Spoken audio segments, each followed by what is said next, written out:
Okay, quickly.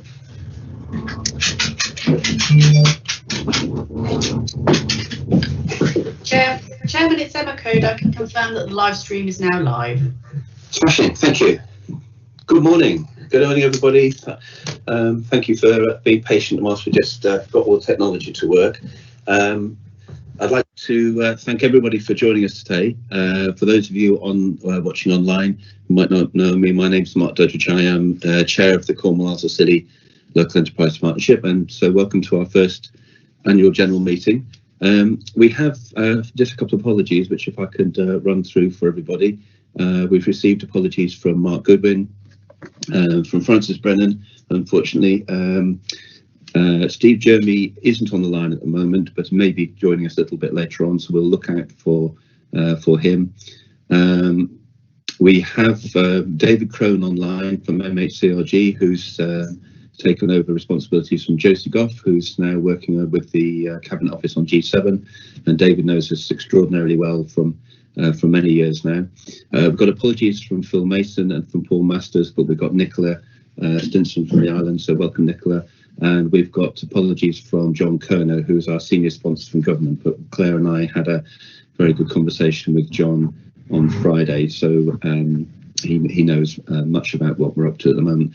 We've also got apologies from Glenn today. Glenn is taken up a new role for the next few months as Director of Economic Legacy for G7.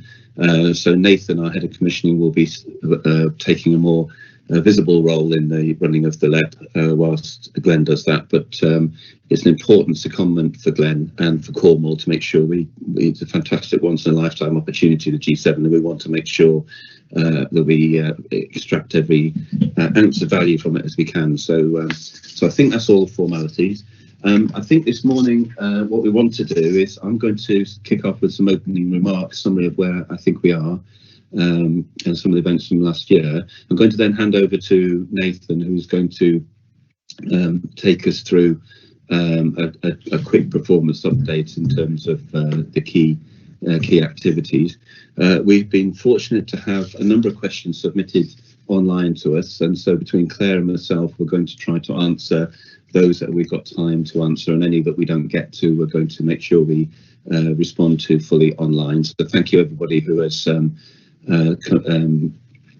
taken time to approach us with that. I'm going to hand back over to Nathan, who's going to take us through what's happening for the remainder of the year, some of the key milestones that we're looking out for. And technology permitting, we're going to end on a video, which I think wraps up the whole morning very succinctly. So fingers crossed that works. So in terms of opening remarks and some of the formalities. So first of all, can I extend a warm welcome formal new welcome to our news board member, Lisa Oakes, who joined us in January as a non-exec director. Lisa's finance director of Buttermilk in Bodmin, and will also chair our audit and assurance committee. And in the last year that we're reviewing this year, we also welcome Poppy Naylor and Tim Dwelly to the board. Formally, again, it seems to be odd, but welcome both. And we saw goodbye to two board members, Louise Rowe and Simon Cacklays. And again, I just want to thank both of those for their service and the amount of work they did for us. So our board now comprises 16 people. We have an equal representation between men and women, which is interesting because in 2019, a review of LEPs by MHCLG found that on average just 27% of LEP board members were female. They set an expectation that women take up at least one third of LEP board positions by April 2020, and that LEP board should achieve gender parity by 2023. So I'm really pleased and proud that we're ahead of the curve back then, and we're ahead of the curve now, having achieved equal representation 2 years early. And we know we've still got some way to go, because gender isn't the only measure of diversity, but I'm sure we're absolutely moving in the right direction. Later this year, 3 current board members, myself included, will come to the end of our terms, and so our nominations committee is already taking steps to begin recruitment process. So any people online that are interested, please keep an eye on our media. But during the year, we also reconstructed our employment and skills board, which I'm really pleased we did. That was to better reflect the needs of our post-COVID and post-Brexit economy, and to align more closely with our local industrial strategy. I'm really pleased that we've been able to recruit a broad cross-section of talent from all our key employing sectors, including healthcare and visitor economy, onto that board. And they're joined by colleagues representing HE, FE and our secondary schools.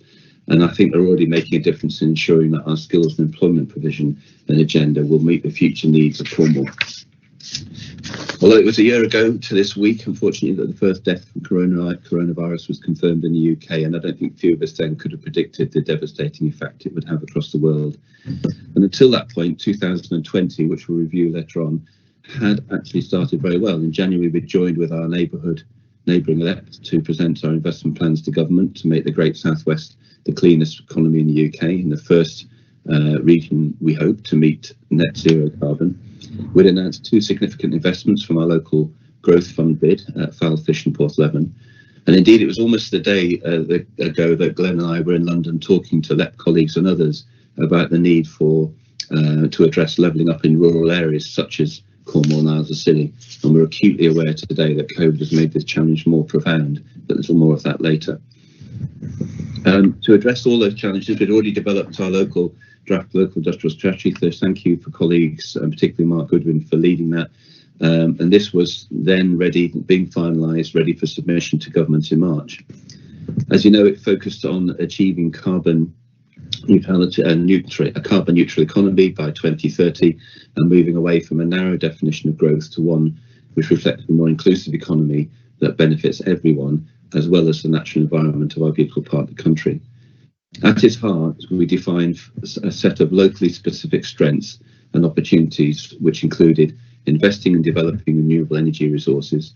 That included geothermal, but particularly floating offshore wind. It looked to unlock our geo-resources, particularly lithium, which is so key to the 21st century economy. It looked to develop a sustainable tourism offer, showing how our region can lead the industry with a low carbon model that is more regenerative in the future and can add value to our quieter places and our quieter months. It had a new focus on agri-food, which is facing significant challenges as farming subsidies adapt to an environmentally driven level of support, and reflecting the disruption that COVID and Brexit has made to this industry. And maybe made this issue far more pressing in many markets, most notably fish. And finally, it talked about creating new wealth and opportunities from our space and data economy, into which we had already invested some £10 million over the last few years. The industrial local strategy has been finalised and continues to inform the LEP's investment decisions, and much of the dialogue Cornwall and Isles of Scilly has with both public and private companies. But 12 months ago, the world was only just waking up to the reality of a global pandemic.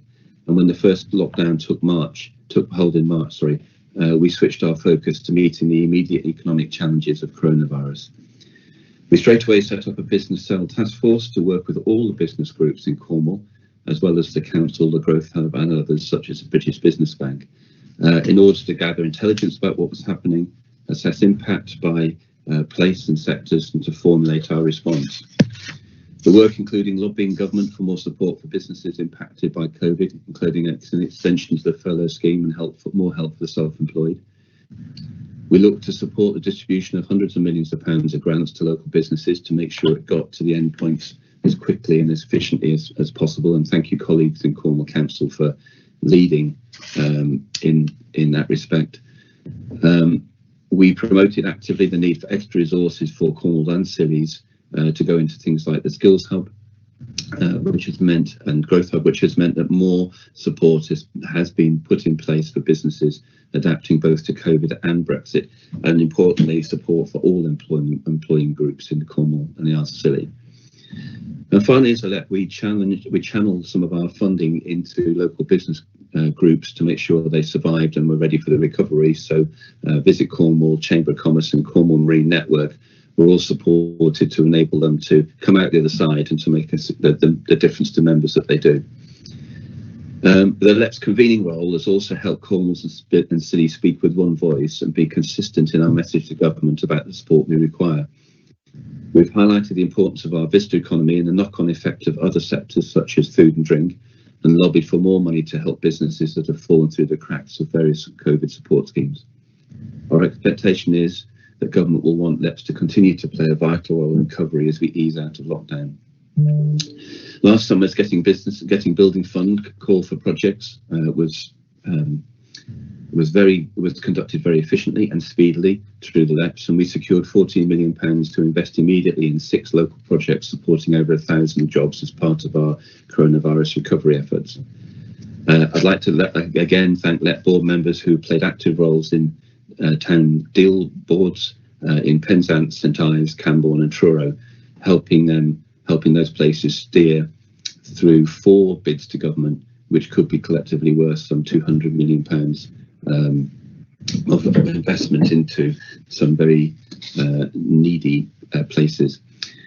And we await the outcome of £30 million plus Strength in Places Fund bid fund that we have actively supported for a long time now, to look to develop and build out the floating offshore wind industry in the Celtic Sea. That bid was led by Steve Jeremy, which hopefully his diary will allow us to join the call later on as part of his day job running a wave hub. But the build out of floating offshore wind could see inward investment of some £1.5 billion into this industry, much of it in Cornwall, so it's of huge significance.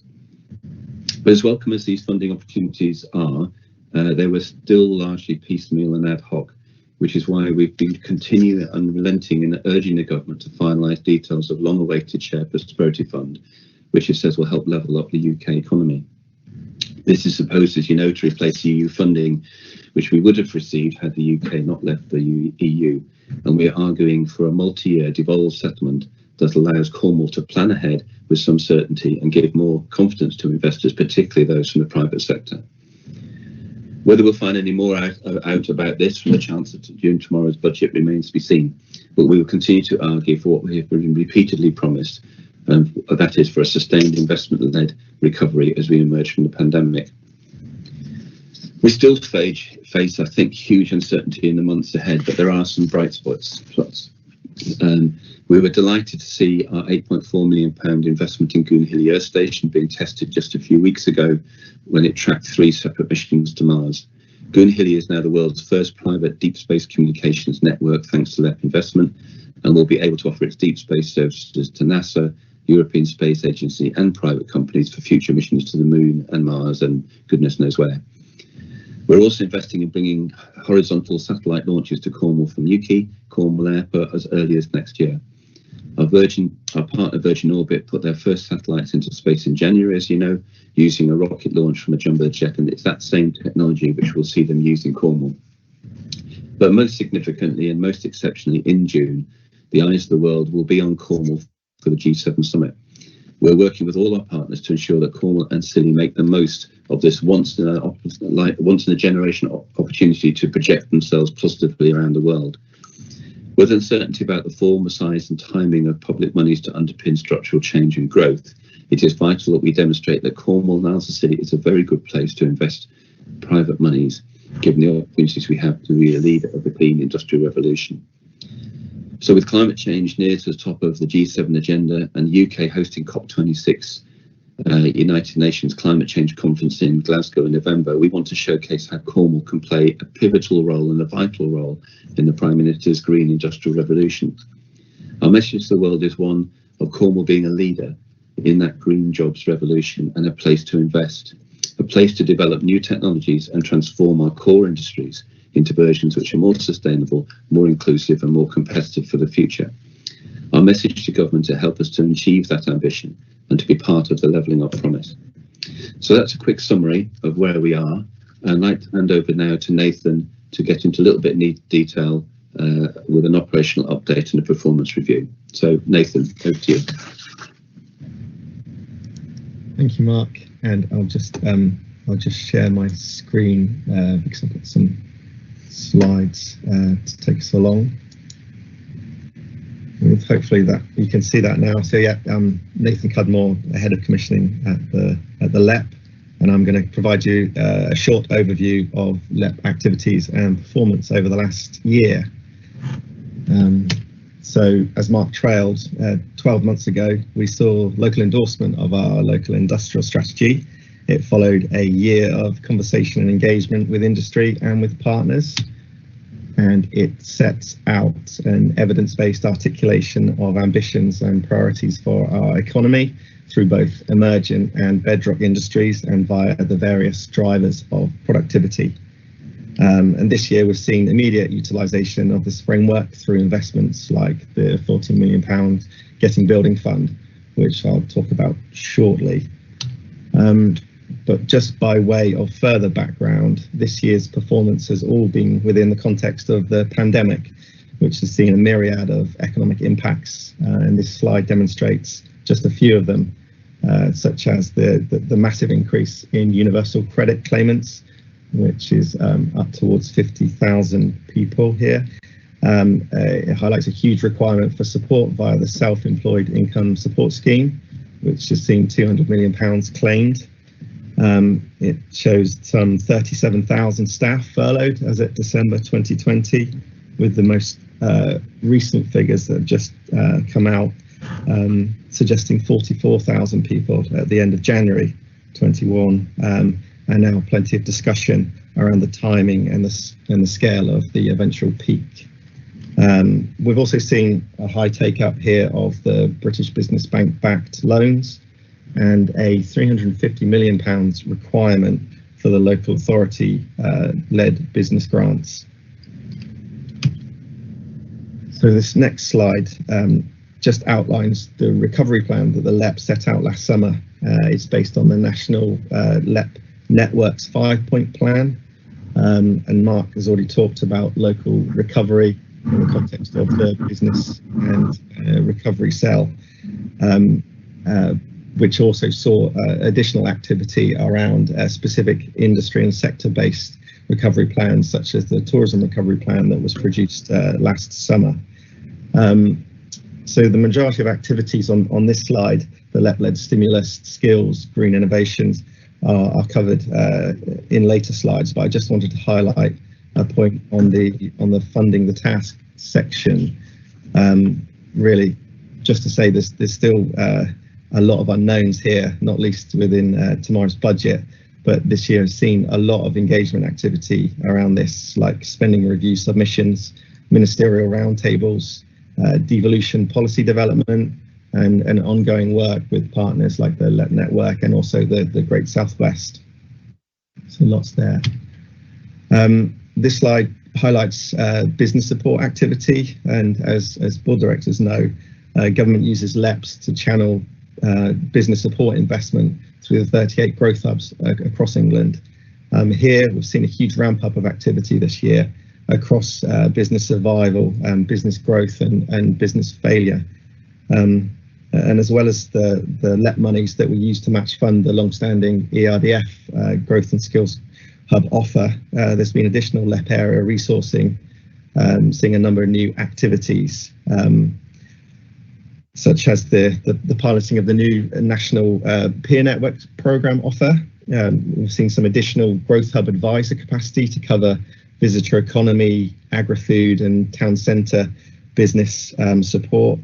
We've seen the deployment of, I think, 460 COVID Kickstart SME grants worth around 1.4 million. And we've also seen additional EU transition business support delivered by the Growth Hub in partnership with the Council's Business and Regulatory Service and the Cornwall Chamber of Commerce.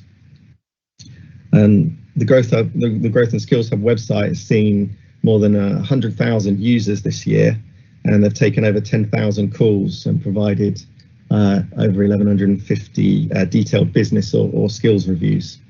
So lots going on. This slide highlights some of the employment skills support that's led through our Employment and Skills Board, which itself went through the major board refresh this year, bringing in new expertise across a range of priority areas. So we saw an emergency people hub established at the start of lockdown 1, and that's now developed into a fully fledged European Social Fund project. We've seen the Careers Hub pivot its offer with things like virtual work experience weeks, and we've seen the relaunch of the Cornwall Apprenticeships campaign. And finally, through the Digital Skills Partnership, we saw the Kit for Kids crowdfunder campaign that's now surpassed its £75,000 crowdfund target. The next slide outlines the Getting Building Fund that we've already mentioned, it being a £14.3 million capital investment from government, which is being matched locally by a further £44 million of public and private investment. With these 6 projects contracted to deliver before April 2022, we'll see some strong programme outputs that include delivery of over 1,100 jobs. The next slide shows the £78 million growth deal programme, which is now in its final year, with £71 million spent and 12 projects in their final delivery stage, including some workspace activities at Porthleven, at Liscar Cattle Market, and at Seaspace, alongside other programmes like the Smart Islands programme and the One Public Transport investment, all currently finalising their delivery. Moving quickly on to enterprise zones. Enterprise zone activity continues at pace, notwithstanding the operational disruption caused by COVID-19. There's been an increased number of inquiries from businesses looking to relocate to the region's enterprise zones, engaging through assets like the Choose Cornwall website and others. But Marine Hub sees development ongoing across the Hale Marine Renewables Business Park in Tolvaden and the Falmouth dock sites, alongside the activities led by the Wave Hub and the increasing development and focus around the floating offshore wind opportunity.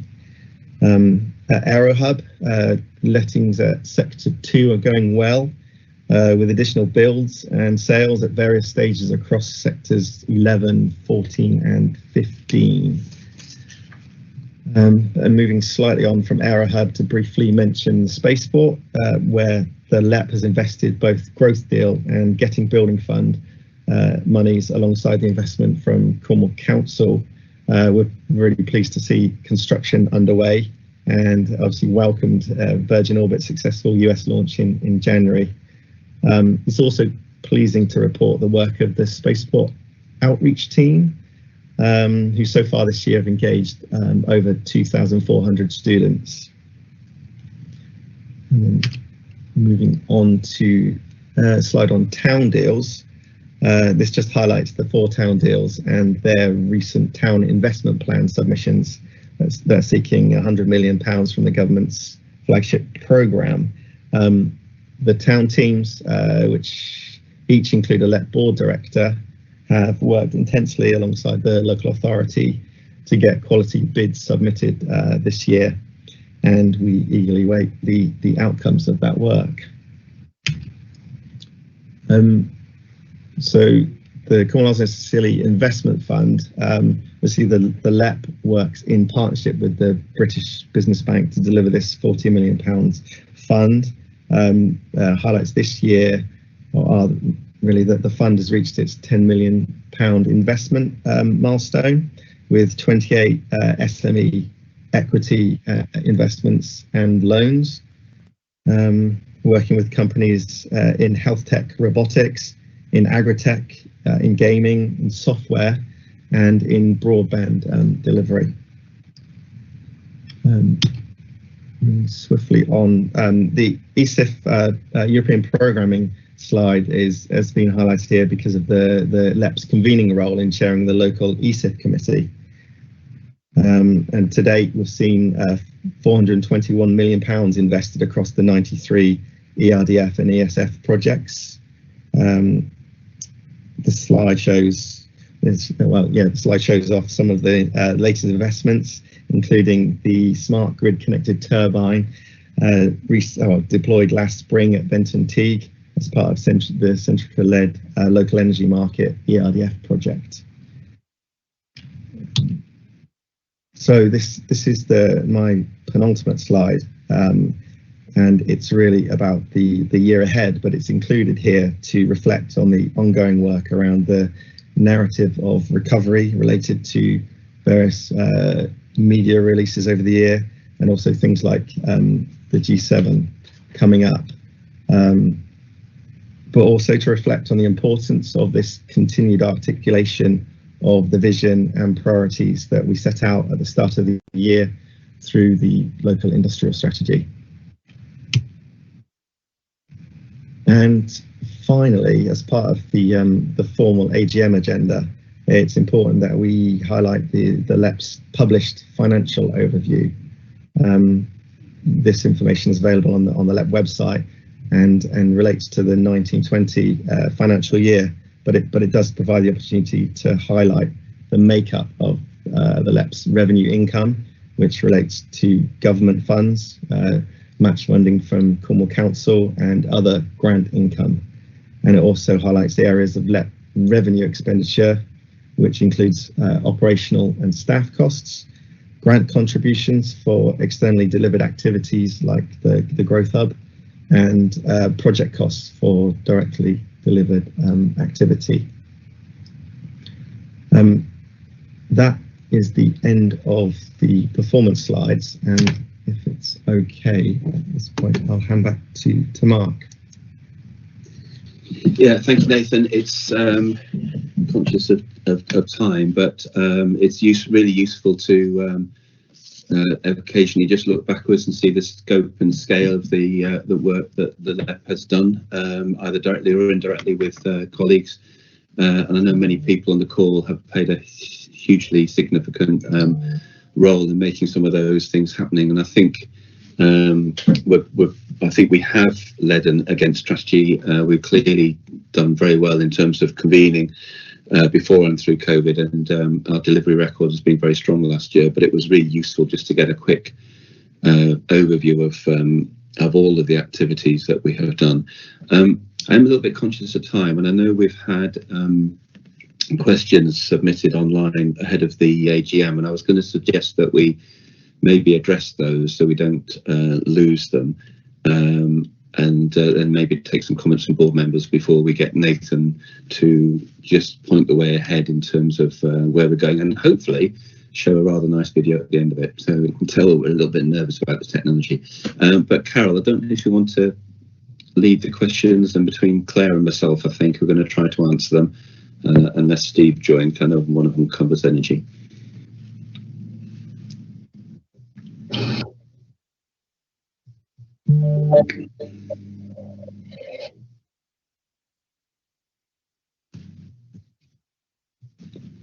Okay, so Claire, I don't know if people can see the screen. These are questions that have been sent in online ahead of the AGM. The ones we don't get to today, we will get back to the people that answered them and directly.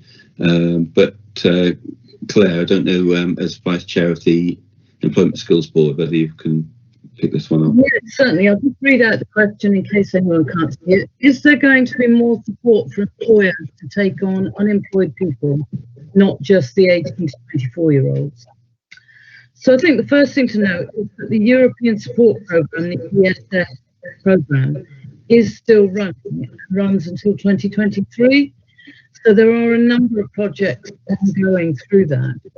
And, you know, obviously we're very keen to ensure that money is well spent while it's still available.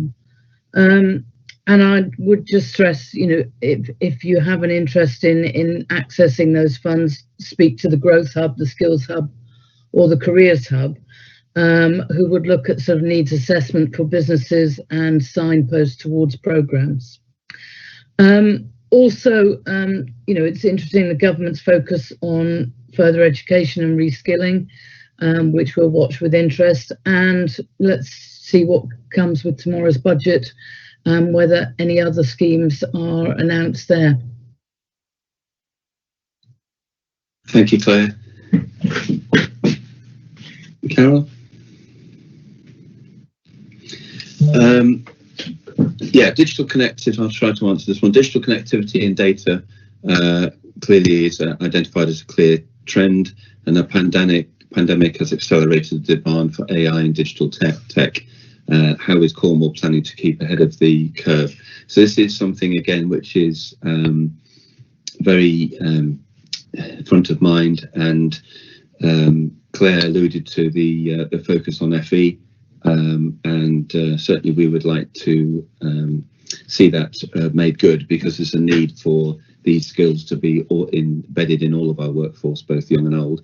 So from our point of view, we'll still continue to collaborate with key partners, particularly Software Cornwall, and support the ERDF investments that are currently ongoing, such as Cornwall College's digital transformation project.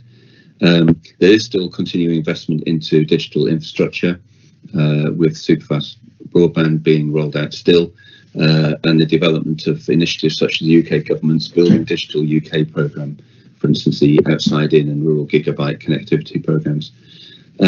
We've also, as a LEP, commissioned some work to investigate the commercial rollout and timings for 5G deployment, which I guess the AGM of next year will talk more about. But I know one of the things that Glenn is pushing hard, and we're pushing hard to do, is to make sure that any investment around 5G for the G7 takes root in Cornwall and is part of our G7 legacy. But again, that's conversations got ongoing with Cabinet Office at the moment. And we'll continue in this respect to work closely through our digital skills partnership to ensure both businesses and communities can take advantage of all that is on offer still. And as Claire has referenced, many of the EU programmes will continue to run till 2023. So I hope that has answered the gist of that question. So Claire, can you pick up this next one, please? What could Cornish schools do to best prepare pupils for the local labour market? Which is a great question. So I think early intervention, first of all, we're starting a small pilot programme on careers aspirations with primary schools this year, which is encouraging. Strong leadership throughout the schools. So it's not just a sort of a careers advisor that leads on this, but the whole school has an ethos, including the school governors, to look into this. Focus on outcomes and not outputs. So less about number of children who have received some careers advice, but actually a lot more about what happens to those children. What do they do with that advice? Do they find it useful? Do they go on and move into careers? And stronger links with businesses, and an understanding of the realities of the labour markets and their needs. And linked to that, I'm delighted Nathan and Mark have both spoken about this, that the new Employment Skills Board now has people on there from all sorts of employer sectors. So a much stronger link with businesses and what their needs are. And we're also very lucky to have Alex Lingard on that ESB board. Alex is head of Liscard Secondary School and is Cornwall Council's education lead. So that has really strengthened the board and its link into careers and schools. Careers advisors in schools should, and schools generally, should promote more on inclusion and diversity and the roles that people can play in all our employment sectors. And we're very encouraged that Spaceport, Virgin Orbit, Goonhilly have been working so closely with schools. And I think we need to push on our new sectors and new opportunities and make sure that we're liaising with schools so we have that careers of the future looked into and those career pathways. Thank you. Thank you, Claire. Yeah, next question we received. As part of Cornwall College Group, I'm sure everybody can read, but in case anybody is struggling, I'll try to read out. As part of Cornwall College Group, we are working with industry to develop our curriculum in manufacturing and engineering in readiness for the Celtic Sea offshore wind project. Can you suggest a representative from the LEP who I could work with to understand how we can access funding from the LEP and government to support this? I was just checking that Steve Jeremy is our LEP board director, as I mentioned before, has been working. He heads up the Wave Hub, which is being repurposed to support the floating offshore wind initiative. Steve is your first port of call, and Steve has already been talking to ESB and others about the opportunities. So I mentioned, and I'm glad you're right, floating offshore wind could be a significant opportunity. We already have the technology developers here. We're hoping very much that the build out will see parts of the supply chain for that being embedded in Cornwall, and certainly the assembly and the towing out of those huge turbines to the sea has to be fairly local to us. So in terms of development, assembly, supply chain, development of ports, servicing, all key roles that need to be that will be flowing from that. Plus the fact that once these things are up and running, the energy will be coming onshore, which will unlock different industries and potentially the conversion of hydrogen. So it is an absolutely key opportunity for us, and we've mentioned it a number of times, and we're very enthusiastic about it. Clearly, at the moment there are descriptions of the skills and jobs that we expect to be created by its deployment. In terms of funding, there is no specific access to funds at the moment, but we're working with a European ERDF project and the Strength in Place funding proposal, which has been alluded to before. And the Strength in Place is funding, which we hope to get an answer for in May, specifically identifies the local needs, the local skills training needs, and will give us some capacity to develop those with partners such as Cornwall College in more detail. So it is part of the Employment Skills Board agenda. It is very front of mind, but in specific answer to your question, Steve Jeremy will be the lead board director from that point of view, although Claire and Francis Brennan, who's the chair of the Employment Skills Board, are clearly available to support as well. Thank you. How can we be involved in the supporting the G7 to showcase?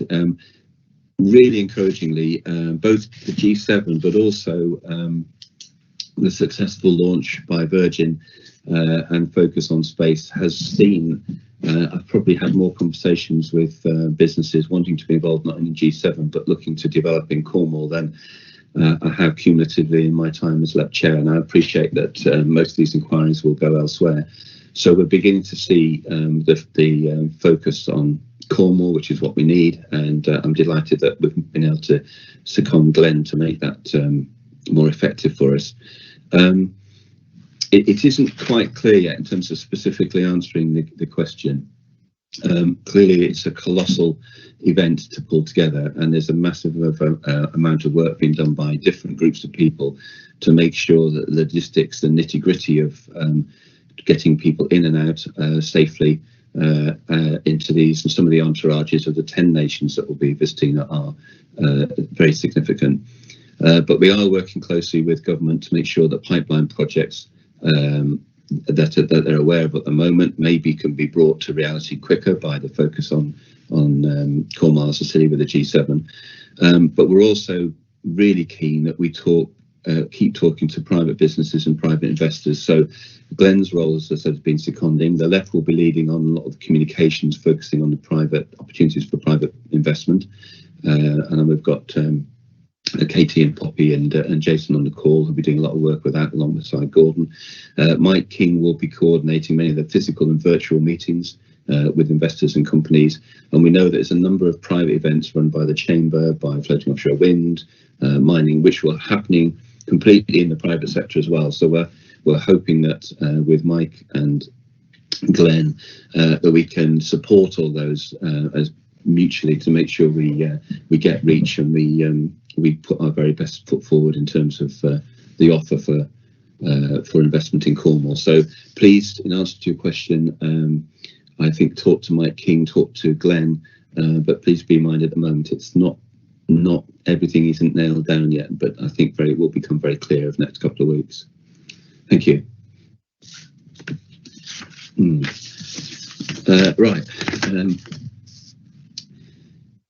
How do we feel, that final question I think in time, how do we feel Cornwall is coping and supporting unemployment at this moment? I'm glad somebody asked this question, and I asked Nathan to just go through the statistics of what the workplace employment market looks like at the moment. And I am very worried, we are very worried about the impact in terms of that COVID is having, an economic downturn is having on jobs. So we know that particular places have been hard hit. We know that the young have been particularly hard hit, and we know there's going to be a big need for reskilling. So there's some very momentous stuff that needs happening, that needs to happen in this regard. And we also know that the take-up of furlough has been relatively high, and particularly amongst ladies, amongst women in Cornwall, and that hasn't been played out yet. So those statistics that Nathan described, I fear will get worse.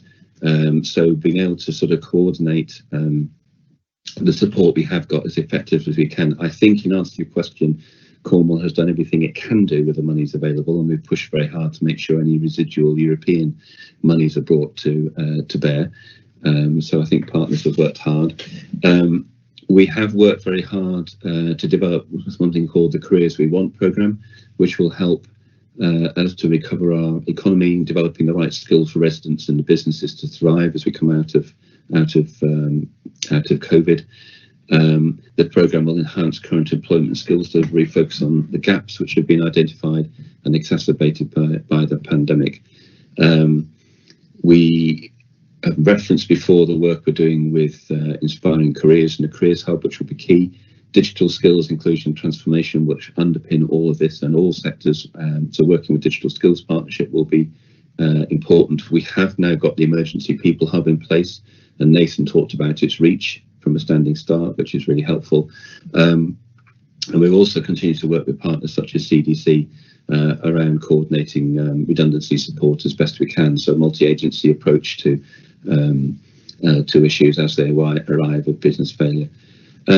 And we will have worked hard, and partners have worked hard, colleagues have worked hard to make sure we have the match funding in place locally to match to some of the European programmes in terms of skills delivery. And those are the projects coming forward at the moment are focusing on those furthest from the labour market, looking at employment support, particularly looking at young people, but also starting to look at advice, guidance and support for, I think we've got funding for up to 900 individuals who are in employment but are at risk of redundancy.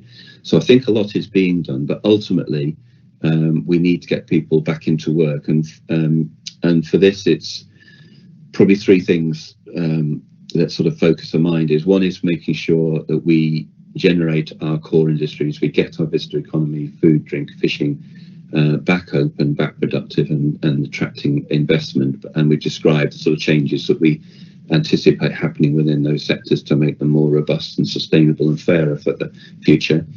There is a particular need to address some labour issues, particularly in health and care, with FE and HE, which we're supportive of, where there are opportunities for employment and reskilling.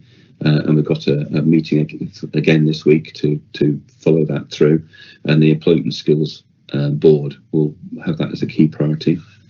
But we also need to support the growth of our new sectors, such as floating offshore wind, we talked about, a whole plethora of clean energy, geo-resources, digital space. Many of those underpin also our creative industries, which have been particularly hard hit through this pandemic. So we mentioned in my little section before about the need to understand what our multi-year funding will be, so we can talk to particularly private investors more effectively. And most of the expressions of interest we've got for investment at the moment now come from, I think we've got a pipeline of £750 million, most of which is private sector, which is really encouraging, but they need some surety of when there could be match. We will support any work that's been done on local devolution to bring as many decisions as local as we can do to Cornwall, and we've seen that work particularly well in a number of areas. And although the council leading on that will be hugely important. And finally, as we mentioned before, G7 is a fantastic opportunity and a unique opportunity for Cornwall. And thank you for everybody that's helped bring G7 to Cornwall to talk to the private sector, and the scale of the private sector investment can dwarf that of the public sector, and floating offshore wind's a prime example of it. So I think, in answer to your question, I think we're doing a lot of things we can do with the resources available. I think there's frustration that some of the things took a little bit longer to get in place, but we're there now. But the key thing is we need to deliver against those economic things at the end, and it's not and or all those things need to happen, I think, to get us up and running.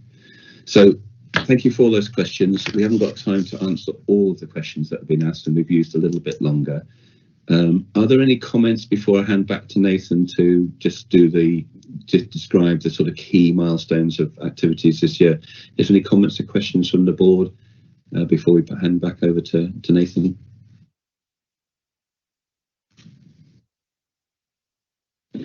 No, well, thank you I appreciate it. I just think occasionally, as I said before, it's really useful to stop and look back and realise just how much work colleagues have done, both the executive team and the non-executive team, to make the plethora of stuff happen that has happened. And I think often, you're caught up in the day-to-day and you don't realise just how much stuff is being delivered. So thank you all. So Nathan, if I hand over to you, you're going to go through the roadmap of this year and hopefully finish on a fantastic video.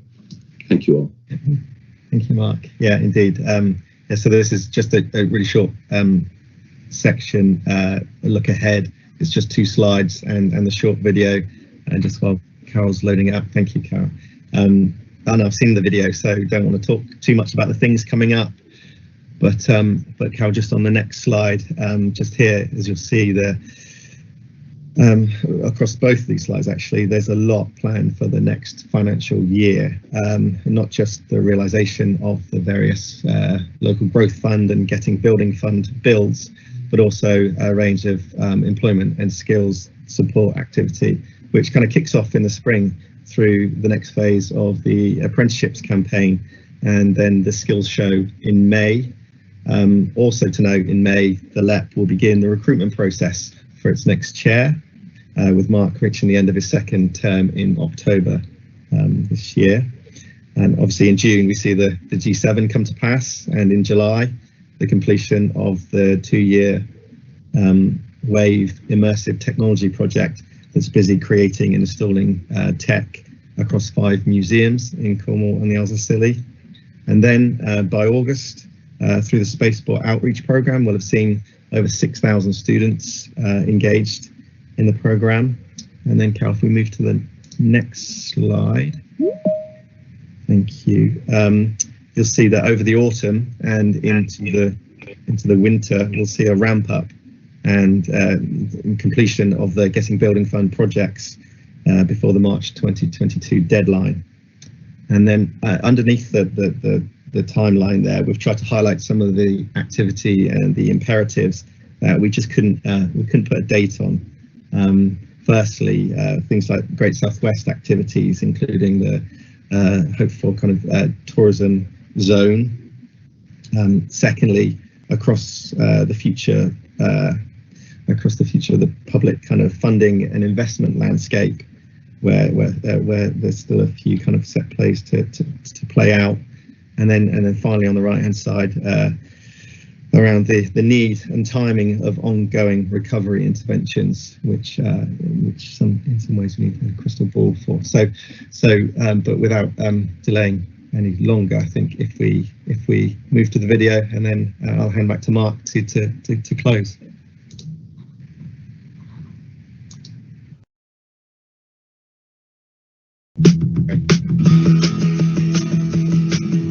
So growth and investment has been focused on developing our region's infrastructure, rail, road, and even superfast broadband. So C-Space is just one example of the workspace investment going on across the region. And the exciting thing is really just to see how people are going to be using these spaces in years to come.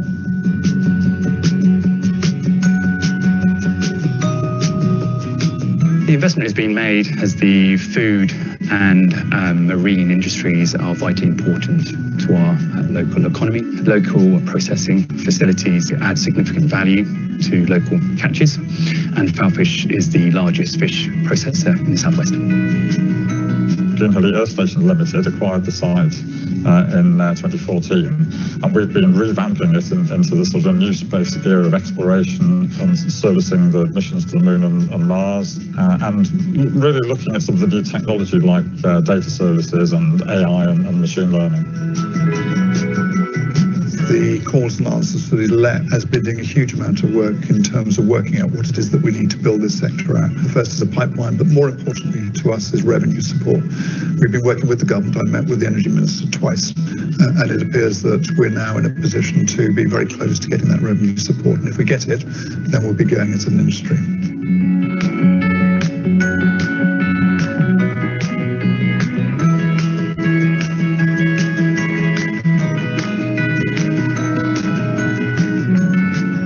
So the creative sector is a really important part of our economy. It outstrips what agriculture and the finance sector does. Not many British theatres have the opportunity to have the creative industries in their building, and we'll be looking for anchor tenants who are interested in our theatre building. But also we'll stretch and expand our opportunities and our viewpoint about what culture is. Immersive technology allows us to bring history to life. We want to tell the stories of Cornwall that make it so unique. And we have a really collaborative ethos, which is why this project really works for us, working with the university and the LEP to create these experiences and to promote immersive technology in Cornwall. People don't realise that there's already quite a booming space sector here in Cornwall, but what we've seen over the last few years is kind of the business community getting behind us, local government with the council and the LEP getting behind it and supporting it as well. So we have kind of this great ecosystem for launch down here in Cornwall. So Geothermal Engineering has been at the United Downs site since 2009. We've drilled 2 deep wells, and it's from this that we will be harnessing the deep water, and we'll bring it to the surface at about 180 degrees. At this temperature, we're able to produce electricity. We have also been allocated some money from the UK government's Getting Building Fund for a lithium extraction plant here on the United Downs site. This plant is hoping to extract lithium from the geothermal waters that we've taken from the ground.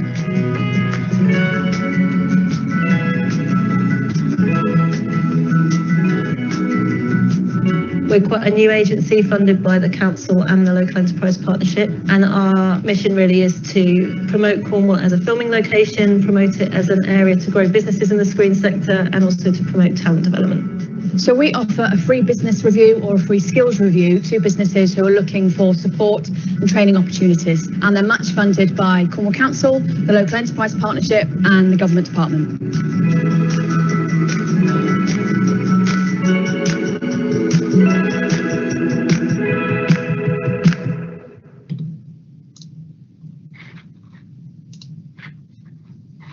So thank you for everybody, and with immaculate timing, we've used up our time. So I just want to thank everybody who take the time to listen in today. Please keep talking to us at the LEP. As I say, if there's questions we haven't got to, we will get to and we will respond to you.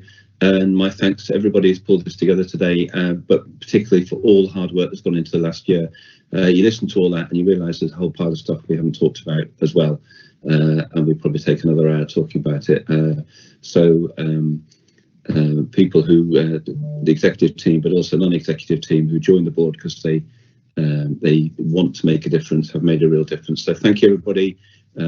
We'll close there and we'll speak very soon. Cheers then. Bye-bye.